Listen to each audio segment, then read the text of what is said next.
তো সবাইকে ঈদ মুবারক। তো দেখতে দেখতে আবার ঈদ চলে আসলো। তো আমার অলরেডি 6টা ঈদ গেছে গা, আর সামনে একটা আসতেছে, অর্থাৎ শুক্রবার আমাদের ঈদ। আমার 7টা ঈদ এই ছুটিতে কাটানো হবে। তো প্রবাসী ভাবলাম কি হইলো কি, ভাবলাম ছুটিতে যাব, কিন্তু ছুটিতে যাওয়া হইলো না। তো যাই হোক, যারা ঢাকা থেকে বাড়িতে যাবেন তারা একটু বি কেয়ারফুল, খুব সতর্ক সাথে যাবেন। রাস্তাঘাটের অবস্থা খুবই খারাপ। তো এর আগে একটা করণীয় আছে, যারা গ্যাস বর্তমান সবাই কিন্তু গ্যাস ইউজ করেন। এই গ্যাসগুলো যখন আপনি ঢাকা থেকে বাড়িতে যাবেন, অবশ্যই চুলার গ্যাসগুলো যে লাইনগুলো আছে, লাইনগুলো অবশ্যই আপনি বন্ধ করে দিবেন। এটা অলরেডি আমি বন্ধ করে দিছি। তো এভাবে আপনার বন্ধ করে যাবেন, বন্ধ করে এটা খুলে দিবেন ডাইরেক্ট।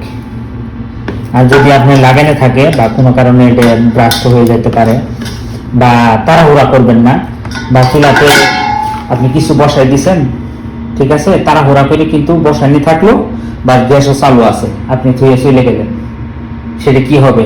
ব্রাস্ট হবে, দেখবেন সমস্ত কিছু কিন্তু পুড়ে যাবে।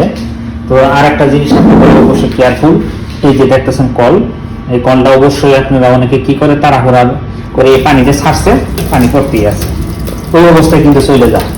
যে গাড়ি দাঁড়াই আছে, টিকিট কাছে চাইতেই দেখা যায় সময় পায় না, এইভাবে সাইডে দিয়ে পানি পড়তে থাকে। এটা অবশ্যই দেশে আর একটা বিশেষই হলো, যখন আপনারা যাবেন অবশ্যই এই জানালাগুলো আপনারা লক করে যাবেন। কারণ যদি লক না করেন, বাইরে থেকে চোর এসে কিন্তু আপনার ঘরে কিছু যদি সামান্য থামানো থাকে, এইগুলো কিন্তু নিয়ে যাবে না। অবশ্যই এটা লক করে যাবেন। আর যদি এই ফ্যানগুলো থাকে, এটা আমি অফ করে দিছি, এরকম চালু করে দিয়ে যাবেন না, অবশ্যই বন্ধ করে যাবেন। আর নাইটগুলো তো অবশ্যই বন্ধ করতে হবে, কারণ আপনি যদি লাইট যদি বন্ধ না করেন, আপনি 6-7 দিন কিন্তু থাকবেন।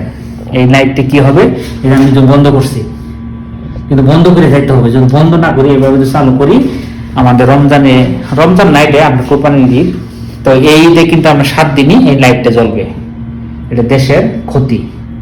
তো অবশ্যই আমরা যাওয়ার সময় এগুলো আসলে বন্ধ আছে কিনা একটু সতর্কর সাথে এগুলো দেখে যাব। আর এত তাড়াহুড়া করার দরকার নেই, আপনি ধীরে আসতে বাড়িতে যান।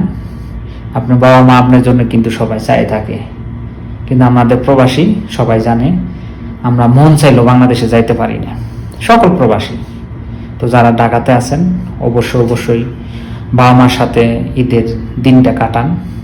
তারপরে শ্বশুরবাড়ি যদি যাইতে হয়, যান, 1-2 দিন পরে যান। যদি মা বাবা বেঁচে থাকে, অবশ্যই তাদের সাথে সময়টা কাটান। আমরা চাই কিন্তু পারি না।